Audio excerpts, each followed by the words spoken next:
আসসালামু আলাইকুম। আমরা কিন্তু নিলাম সম্বন্ধে কিন্তু আমরা ছোটোবেলা থেকে অবগত আছি। এর ডিটেলস ইন্টারনাল সব কিছু না জানলেও নিলাম যে কী জিনিস, নিলামের মাধ্যমে একটা মনে করেন যে সম্পত্তি হতে পারে, গাড়ি হতে পারে, বাড়ি হতে পারে, এগুলো যে হাতছাড়া হয়ে যায়, এই জিনিসটা মনে হয় আমরা ছোটোবেলা থেকে শুনে আসছি, বড় হওয়ার পর আরেকটু শুনছি। মোট কথা নিলাম বলতে নিজের কোনো কিছু, নিজের অস্তিত্ব, নিজের ঠিকানা হাতছাড়া হয়ে যায়কেই যে নিলাম বলে, এটা অনেকে আমরা বুঝি। কিন্তু এখন আমরা এই ডিজিটাল মিডিয়া এসে আমরা যে নিলামে অভ্যস্ত হয়ে গেছি, এটা কি আপনারা বুঝতে পারতেছেন? আমরা ডাইরেক্ট নিলামে অভ্যস্ত হয়ে গেছি। কেমন করে? ধরেন মনে করেন যে হতে পারে একটা ছেলে বা একটা মেয়ে। এখন মনে করেন যে আপনি যে কোনো একটা অ্যাক্টিং করতেছেন, যেটা বলে ক্রিয়েটিভ মাইন্ড নিয়ে আপনি মনে করেন যে কোনো কিছু একটা আপনি তৈরি করতে চাচ্ছেন, ভালো কিছু দেখাতে চাচ্ছেন, ঠিক আছে? এক্ষেত্রে ছেলেদের ভূমিকা যা আছে, ঠিক মেয়েদেরও ওরকম একটা ভূমিকা আছে। এখন আমি নর্মালভাবেই বুঝাই। মনে করেন যে এই যে আমি এখন এভাবে আমি আপনার সাথে যাই হোক যে কোনো একটা প্রসঙ্গ নিয়ে কথা বলতেছি। যেহেতু এখন নিলাম নিয়ে কথা বলতেছি, সম্পদ নিয়ে, সম্পত্তি নিয়ে, গাড়ি বাড়ি এসব হতে পারে, নিজের অস্তিত্ব, এটাও তো একটা নিলামের ব্যাপার। কারণ আপনার ডানে বামে যেগুলো যা কিছু আছে, সয় সম্পদ, গাড়ি বাড়ি, ওগুলোর সাথে সাথে তো আপনার নিজের অস্তিত্বটাও তো একটা নিলামের ব্যাপার আছে। এখন মনে করেন যে এই যে আমি কথা বললাম, এখন কথা বলতে বলতে আমি যে কয়টা ভিউ পাইলাম, যে কয়টা লাইক পাইলাম, এখানে যদি আমি সন্তুষ্ট না হয়ে আমি যদি আরও লাইক ভিউ পছন্দ করি, এখন আমি মনে করেন যে এটা একটু খুলে একটু দেখাইলাম, আরও কটা ভিউ বাড়লো। আবার দেখা গেলো আমি গেঞ্জি খুলে আমি আরও কিছু দেখাইলাম, আরও ভিউ বাড়লো, লাইক বাড়লো। সেম আমাকে দিয়ে বুঝালাম এই কারণে যে মেয়েদের দিয়ে বুঝালে তো মেয়েরা মাইন্ড করবে।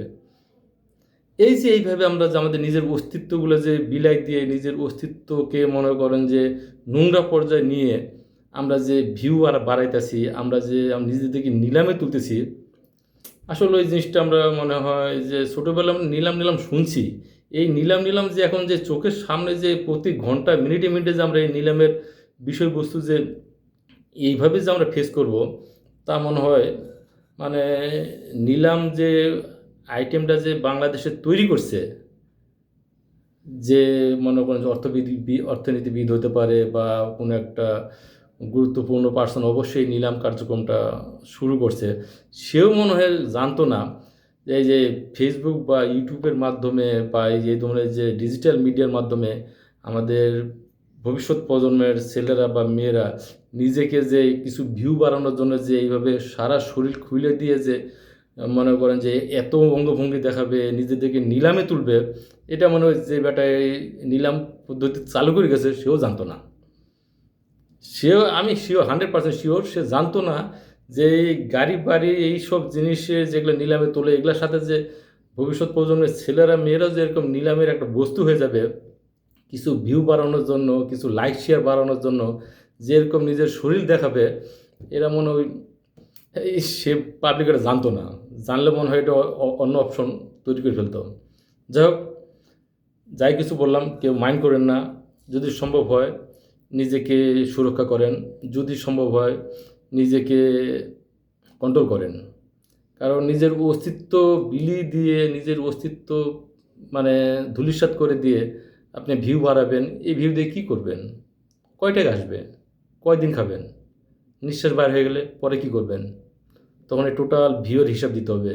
এই টোটাল লাইক শেয়ারের হিসাব এখানে যে ২ ফেরেশতা আছে না? এগুলো সব কাউন্ট করতেছে। আপনি কয়টা লাইক পাইছেন, কয়টা শেয়ার পাইছেন, আর কয়টা ভিউ বাড়ছে, কি দেখায় ভিউ বাড়াইছেন, কি দেখায় ভিউ বাড়াইছেন, সব হিসাব হচ্ছে। প্লিজ নিজেকে কন্ট্রোল করেন। ভিউ দেখানোর নরমাল অনেক সিস্টেম আছে। এখন আপনি এই পর্যন্ত দেখায় মনে করেন যে আপনি ১,০০০ ভিউ পাইছেন।